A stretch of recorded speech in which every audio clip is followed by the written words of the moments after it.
Hey everyone, Joe here, and today we have an extremely important tutorial for you. We are going to show you how and tell you why you should properly set up the time settings on your recorder, starting with NTP, time zone, and even daylight savings time. First, let's talk a little bit more about each of those settings and what they mean. Firstly, NTP is the Network Time Protocol. It's one of the oldest internet protocols, and it has been around since before 1985. Its purpose is to sync the time on any computer devices to Coordinated Universal Time, also known as UTC, the baseline time that the entire world uses. This is done by connecting to various NTP servers via the web, or via a GPS-based NTP device. Your recorder can use NTP to check its time zone settings against the UTC to remain accurate. Speaking of time zones, the world and our country is divided into several different ones. In the United States, we have 5 time zones counting Hawaii. All a time zone is a representation of how far a certain region's time is behind or ahead the baseline UTC. Your time zone is important because you'll need to set up a time zone setting inside the recorder to tell it where in the world the recorder is, to keep accurate time. Besides time zones, there is one additional factor that's really important in setting up your recorder, and that's daylight savings time. Let's talk a little bit more about that. In 1895, George Hudson came up with the idea for daylight savings time. The idea was that in the spring, everyone sets their clocks forward precisely 1 hour on the same day and time. The reasoning for this was so that the clock would be more in line with seasonal darkness occurring later each day as the year went on. In the wintertime, everyone does the reverse and sets their clocks back 1 hour on the same day and time. This means that each year there is one 23-hour day and one 25-hour day. Now we've gone over all the different kinds of settings that you're going to be setting up in the recorder, but it's important to know why it's so imperative to have these settings correct. There are 2 major reasons, and they're both related to your recorder's timestamp. All recorded footage has a timestamp, and the timestamp is based off of your recorder's and/or camera's current time settings. Improper time settings will eventually result in an incorrect timestamp on the footage by an hour or more. The first problem this causes is that searching the recorder's system for that footage later can be made difficult or even impossible, as the time that an event occurred in the real world versus the timestamp the recorder thinks it has will not match up. However, even if you are able to successfully back up mismatched timestamp footage to a thumb drive, it may not matter.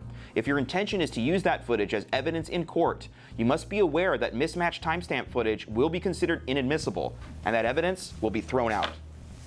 That's why it's so important for you to make sure that your recorder's time settings are in line, and we're going to show you how to do that right now.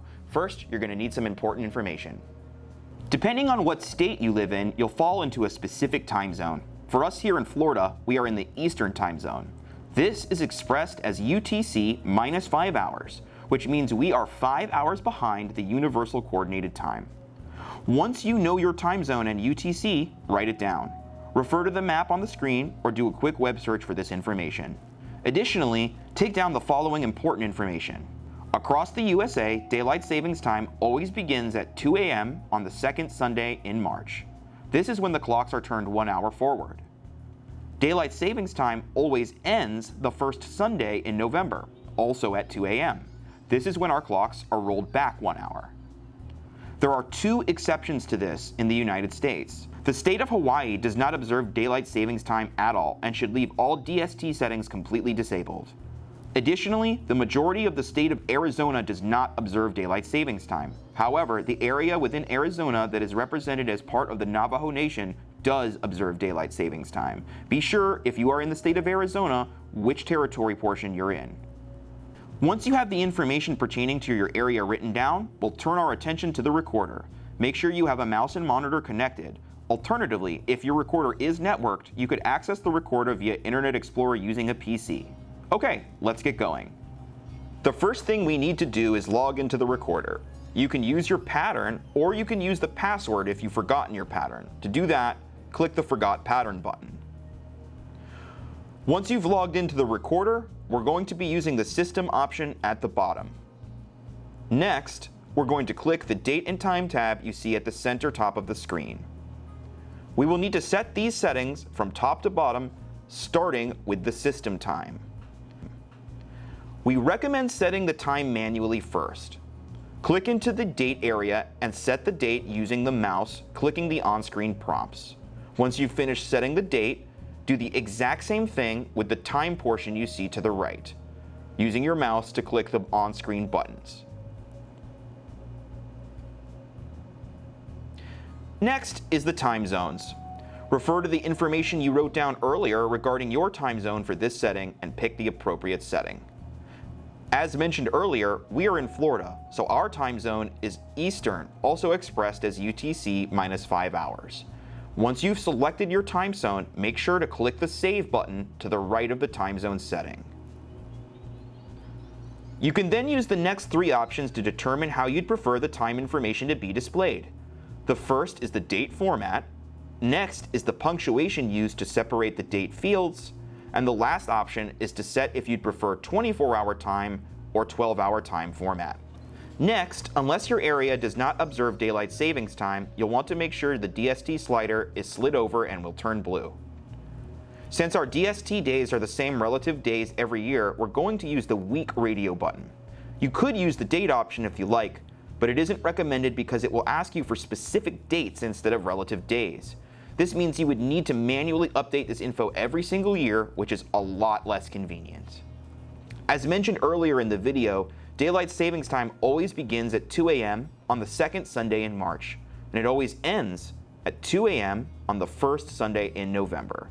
Make sure that you have those settings locked in exactly as we've explained them in your daylight savings time portion on your screen. Next is the NTP settings. If your recorder is connected to the internet or a GPS-based NTP device, you can and should take advantage of NTP. Make sure the box is checked and turned blue, and then we recommend the NTP server time.google.com. Just like before, click into the field and erase the Microsoft portion as you see and change that to Google. You can then leave the port and interval settings as they are. When done, click Apply and you should be good to go. It can help to take a quick look at your live view to see if the cameras are now displaying the proper time, which we're going to do right now. As you can see here clearly, our camera is successfully set to the time that we had set using the time settings. Thanks for joining us today as we talked about how to properly set up the time settings on your recorder. Here's a few common issues that you might run into and how to resolve them. If you notice that your time is about an hour off, make sure you have the proper time zone setting for your area. Additionally, make sure you hit that Save button next to the time zone setting in the time zone settings on the recorder. Lastly, if you're experiencing an issue with IP cameras having their times not display the same time as what you have properly set in the recorder, you're going to need to try disabling IP time sync and check out our upcoming video on IP time sync issues in general and how to resolve them. Thanks for joining us again today. If you found the video informative or helpful, or if you enjoyed the video, give us a like and a subscribe. Until next time, stay safe.